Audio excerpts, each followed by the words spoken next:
everybody and welcome back to the channel. It's Smashy here, and today we have a video with a difference.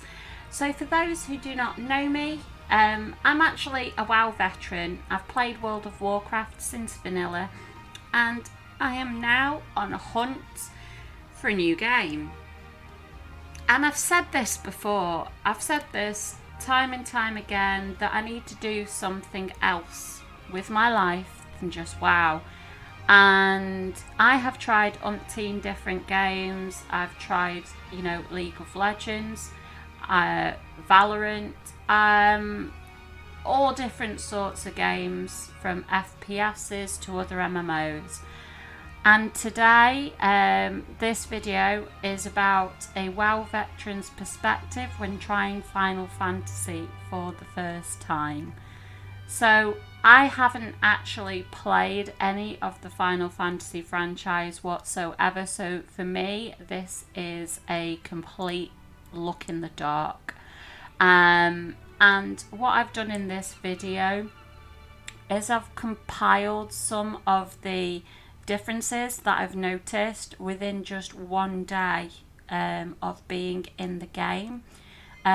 Some of them are very subtle differences, some of them are much larger, but the immersiveness that you get immediately when you play this game, has made me feel like I'm at home almost already. So I have made this in case you're like me, looking for that next new game, and I hope that this will help you moving forward. So thank you very much, and let's get started.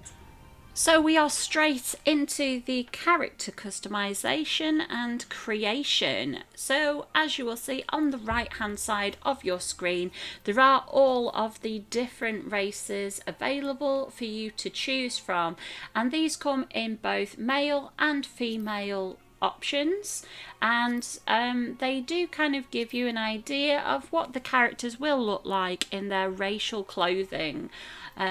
So there is such a vast array. So compared to World of Warcraft, you almost have your gnome. They're very childish, but I think they are actually adult. You've got your cat lady or fox lady. And there is a male option as well, but you don't see many of those in the game. There really is something for everybody. The first character I chose was actually an Aura, a female one, of course. There are two here at the bottom, which unfortunately on the trial account I don't have access to. Then at the bottom you can see that you can look at your character in all of these different environments, just so that you have an idea of what your character will look like when they are in the game themselves. So you can see already there's going to be some very diverse landscapes within the game.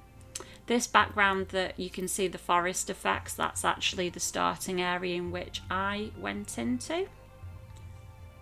But even the beachscape and the more deserty effects look lovely too. Or you could just go with the default option whilst you're looking through. At the bottom you can look at their attire in their small clothes, as well as how the characters would look if they were doing different poses. Then moving on, you have two options for the various different roles and their clan. I actually found out it doesn't matter really which clan you pick, and then you save. So this is my character. What I'm going to do is I'm just going to go back into the customization so you can have a look at some of the other clans on another race. So let's go with her, and as you can see, yet again there's two more options of the clans. When I did that initially, I thought am I going to be stuck with this skin tone or something like that? Can I check how much can I change my character? And pleasantly, when I came in here, you can see I've changed my height. I can change the muscle tone on the character, skin color. There is a bust size option as well. So you can choose any skin tone. It's not linked directly to the clan that you're in whatsoever. So I just picked whatever just for the sake of this video, but the hairstyles are lovely, and I really do like how when you change a hairstyle it kind of bounces onto the head, giving you that air that the hair is flowing, and that it's real. So just for the sake of it, I have chosen a random one for you just shortly, but there is all different sorts of hairstyles and colours, and what I like about this hairstyle in particular is it's like an ombre effect, so you can choose what colour the hair is at the roots as well as the tips. So yet again, some of these type games you're stuck to using kind of natural colours. Skyrim is one of those games, but this is a more fantasy based game, so I was delighted that I could choose green and blue to make the character look nice and bright. So I actually go with this purple option. I think it looks really nice. Faces, there weren't very many faces for this particular race, and then you have the jawline. There you go. Eye shape, eye colour, absolutely everything.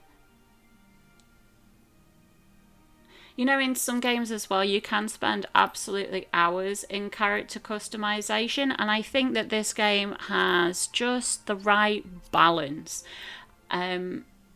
I think, I can't remember which game it was, but there was a game in particular, it could have been Rift, where I sat for a whole evening just designing the character, and it is not what you want to be doing. You want to find your perfect character and get straight into the game, and it's not always the case.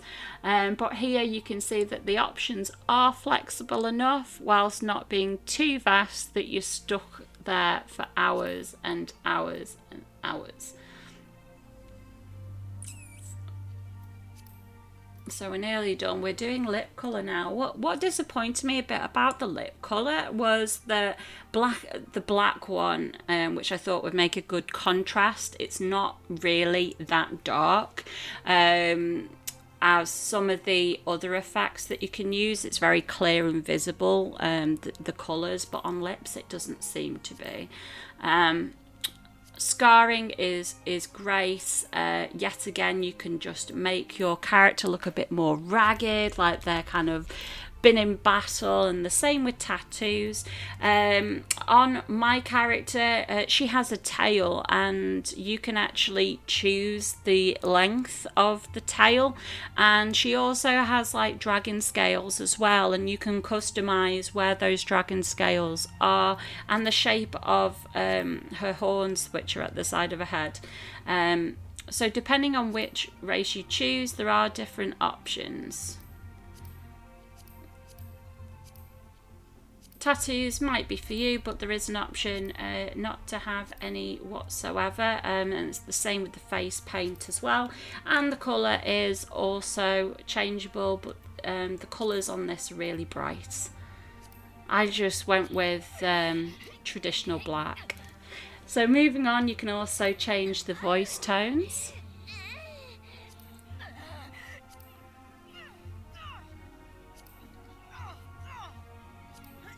Whilst playing though, I actually haven't noticed my character's voice a lot. So far anyway, maybe it's used more in like an RP scenario. So leading to the next thing on my list, it is the extra options for my character. So I've already spoken to you about the clan that they can join, but now you can pick a deity that they follow. So this is almost like a god, and there are 12 of them, so it's like you've got one for each month of the year. You can choose their birthday, and now you get to choose your job, which is the last thing that you do. And in World of Warcraft, I'm used to it being the first thing that you do. As you can see here, there's even this preview at the bottom where you can see in high level what their gear could look like if you pick a gladiator. Moving on to Lancer, I think that one's one of my favourite pieces of gear. The Archer. So the Disciples of War are kind of like your physical characters, and then your Disciples of Magic are your spellcasters. My first character was a Conjurer, because I've healed in plenty of bits of content, and I just thought it might be a nice place to start.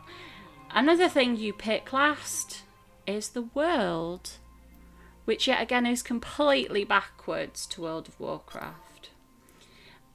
You also have a first name and a last name for your character. So I don't recommend putting your real life first and last name, obviously for your privacy. And just for the sake of this video, I have given my character just a random name, so you can see how this works. And that's when you zone into the game. And you have that lovely loading screen. I have noticed there is a small queue a lot of the time when I am trying to log in. The next thing on my list is just how beautiful this game is. So this is just one of the starting areas in the game. You can hear how tranquil the music is. You can hear birds singing, and you can also hear the feet effects on all these different surfaces. So like a gravelled effect when I move into the grass. You'll notice that this character, point number 4, is actually sprinting, and this, even though it's a conjurer, she's able to sprint from the very first level. So instead of just, running around everywhere very slow, I found it very, very easy to get around and appreciate this lovely, lovely environment. And this is a settlement coming up, and what you'll see shortly is these gates open, and the gates think I'm still stood inside them, so they haven't shut on my face, and now they've closed. And I think that in World of Warcraft there isn't a lot of environment that responds to your character's presence, and just a simple thing as a gate opening and closing was really, really nice for me. And it's the same with this gate, and there are various different gates around the place. Next point. So this is an interactive turn-in procedure. As you can see, I actually physically had to click and place, and you can also right-click as well, the item into a trade window almost, which I thought was very nice. Instead of just spamming the complete button, you're actively handing them the item.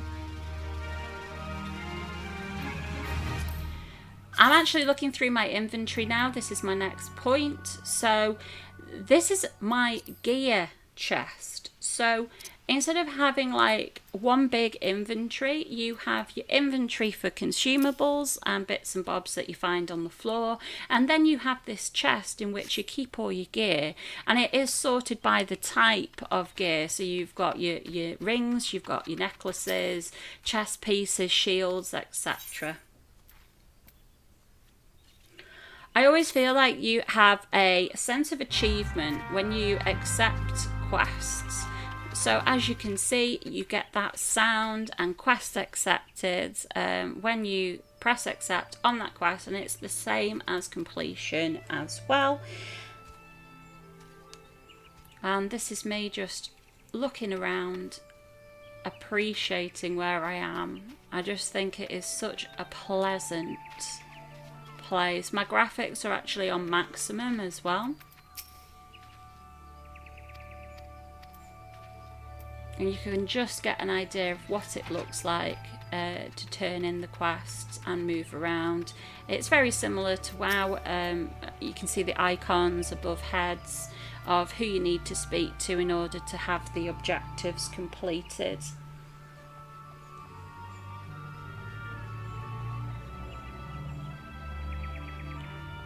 There is a nice amount of players as well. Whilst not being overcrowded, I think that the servers do very well in not having too many people. The next thing on my list is interactive quests. So we have almost like cutscene, and this is just a basic quest in which I'm speaking to somebody, and the way that my character responds to the conversation. So even though I actually cannot hear what they're saying, there's no real speech in a lot of the quests that you do, but you can see that my character there is looking attentively at that guy's face, and she's even looking up to his height.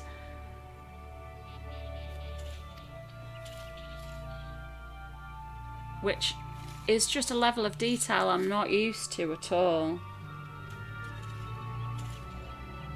She nods as well. It's not like she's just standing there like a lemon. Next on the list is the fact that this game gives explanations and recommendations to literally everything that you do. So what you'll do is, as you're walking around, you'll get a little green question mark that comes up, and that'll explain what's happening. You also have this little recommendations tab that if you don't know what you're supposed to be doing, then the game gives you some suggestions. And one of the things is FATE that I'll move on to shortly. We've also got a dungeon here as well.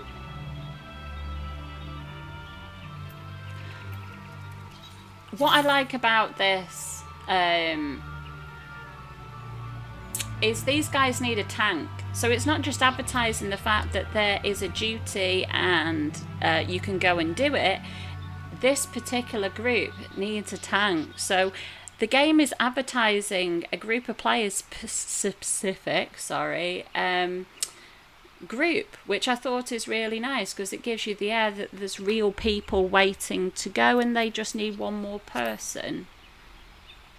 And I'm just clicking through, you know, all of the different things I could be doing. I am quite happy just completing all of my quests at the moment, however.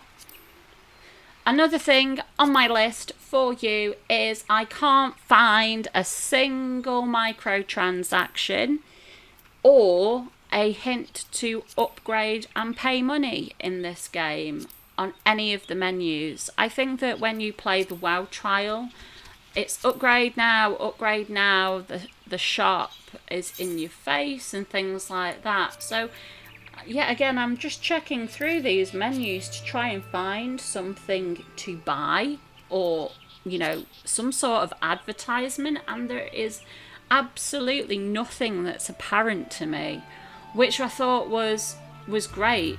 This is a subscription game. So moving on, this is FATE. So these are almost like rifts if you've ever played Rift. So essentially what will happen is there will be a pink icon on the map, and you are called to defend a certain area from a type of mob. So in this case we have some undead creatures that are inhabiting this circle, and it is our job to fill that bar on the right hand side and complete this. And at the end you will see that I receive some rewards in terms of currency and experience. These are cooperative, so there is somebody next to me who is helping, and I'm helping them, etc, etc. And that's it. Free resources.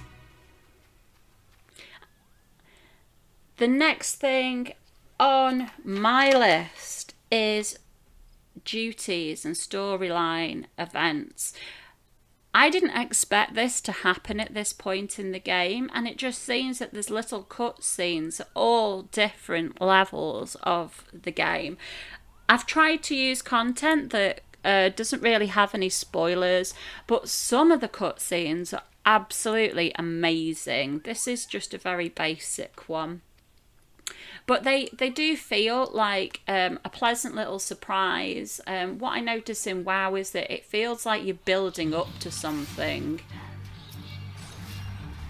But I certainly didn't expect to have all these mobs to deal with and defend this little guy. It's a bit of a pain because I don't have any AoE damaging abilities.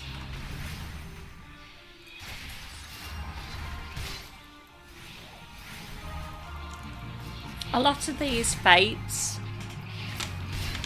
and duties, etc., they do have a timer on the right hand side, but unless thing like the duty has been up for a very long time, you can complete all of the objectives within ample time. I've not had an issue where I feel like I'm running out of time or anything like that. It's all very nice and tidy.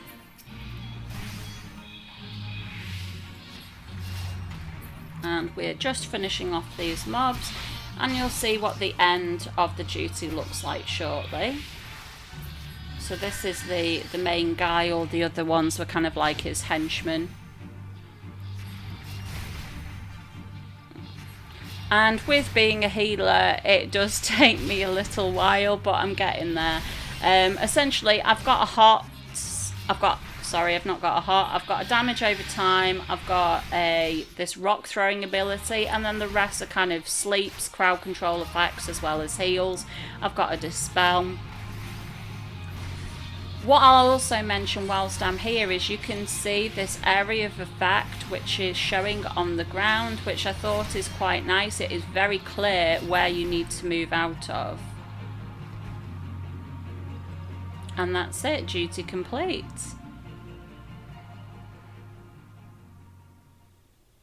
Pick up the egg, and that's job done.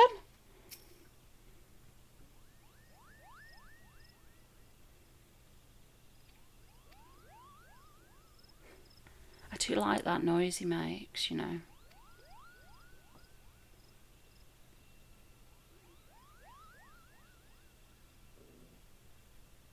Look at him, isn't he cute?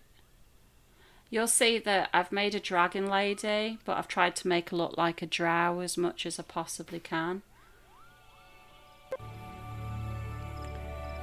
So moving on, just to highlight on the top left, I always know where I'm going. I can see what my main quest is. When you're moving around the community, you can see who the new players are. You can see that little seedling that's next to my name. So that tells other people that I'm a newbie, and I can see other newbies as well. This is another element of the game that I found, which is training duties. So this one is going to teach me how to avoid AoE effects. You know, as somebody who's played an MMO for a good amount of years, most of my life, for me, I don't really need to do this training, but the beauty about completing this at the end of it, I found that you actually do get some nice armor rewards from it. And if you are new, it teaches me how to heal, it teaches me how to move out of AoE, and then it builds up and has you do both at the same time. So you speak to this lady and she takes you into the arena.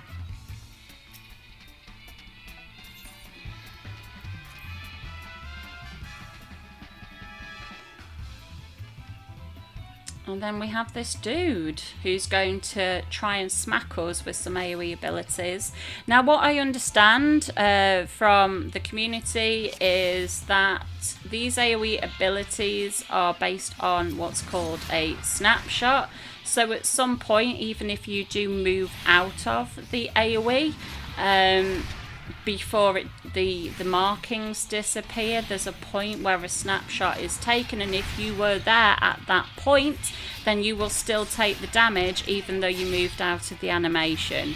So it is something that I need to research myself so I can fully understand this mechanic.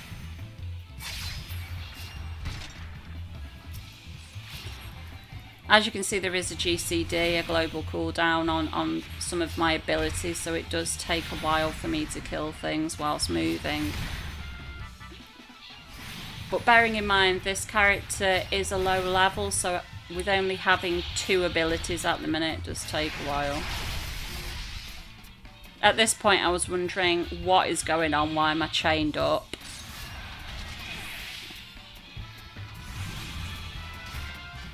And they do it again in a minute. I didn't really know what I was supposed to be doing, whether I was supposed to be killing them or not, to be honest. I think the point was to just dodge them for the sake of this.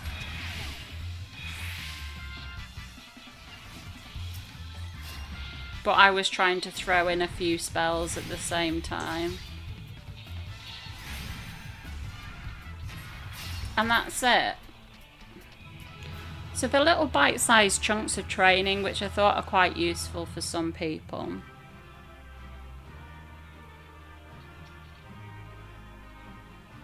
I do like the little chat bubbles in the game as well, that kind of emphasize a proper conversation. Loading screen. Rather than just, here's another little hint that's telling me what I've received. But yeah, the chat bubbles give you that sense of conversation rather than just a quest log. During one of my quests, I was actually ported to this beautiful place, which actually turns out to be player housing. Blizzard have actually promised us player housing for the past 15 years. Garrisons don't count, and we're still waiting. This place truly is breathtaking, and I have picked on this house to feature for you. When you come up into the property, you can see all of the different aesthetics in the garden. So you have this lovely onsen that looks over the other plots, various different statues, tree house, tree sculptures. It really is lovely. And going inside, it's even more spectacular, as you'll see.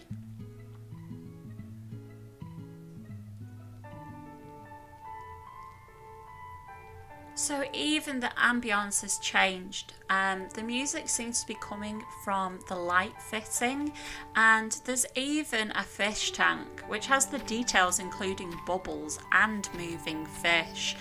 The carpet is actually grass, it sounds like grass.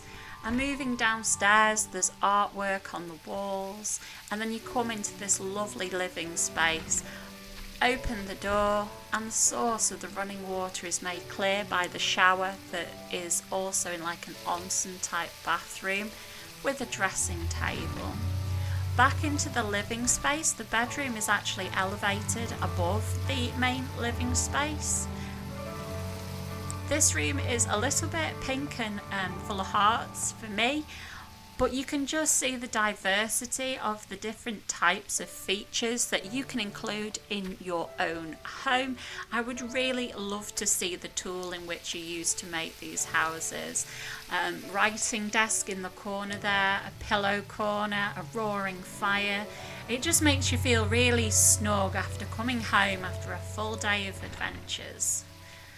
And then moving back upstairs, as you come to leave the house, on the left hand side there is a sparkly book, and that book is actually a little guest book which you can actually write in, and I did just that. Back outside, I just wanted to show you a few more assets. So you can see here this dragon fountain. It's actually a mixture of water and kind of this blue smoke effect, and it looks absolutely beautiful. There's all different types of buildings. There's kind of a more chateau type building, cottages, woodland themes, mansions, and this house has a flower stall, lounges, another tree house over there, and a mailbox. coming down, I don't know what this is on the right hand side. I really don't. It looks like it should be outside a takeaway of some sort, but I do really want it. Moving around, I just wanted to show you what the common areas are like. So there's a market board in the common areas. So these seem to be not attached to any plot whatsoever. There's a well here, the bridges with the flower baskets, and then just on the left is this waterfall and a rock pool. And it, like I say, nobody has put this here. I think it's just generally part of the aesthetic. Oriental buildings, and then here I recorded this because it reminded me of Pokemon. As you come in, you've got this otter lantern, which is lovely, and this is my favourite fountain that I found. So it's like a bamboo water weighted fountain. I love the clunk it makes. Little meat market stall. And this lovely pagoda, which overlooks yet a lovely asset again in the form of a waterfall, which is part of the backdrop, with these hanging flowers which really add to it. Hi guys, so you've almost made it to the end of the video. I know it's been a long one, but there is so much that I could cram into here that I'm going to do in a follow-up video. Last and not least, the final thing on my list is community. So I'm very used to toxic games. I've played League of Legends, I've played World of Warcraft, I've played Counter-Strike, I've played so many games where you are sworn at for making the simplest of mistakes and you find it quite difficult to blend in with a community. In this game, I have received nothing but kindness thus far. Obviously, that's subject to change, but I can only speak on my personal experience.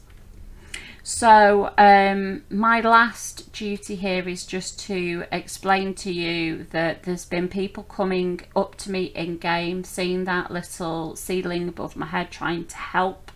And it's been a very good experience, and even though that you can't use all of the chat channels on a trial account, I feel that the community have tried to help me as best they can.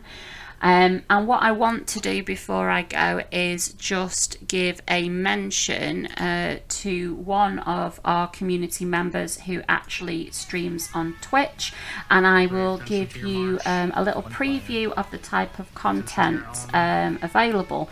So this is Rin. So Rin is an end game player.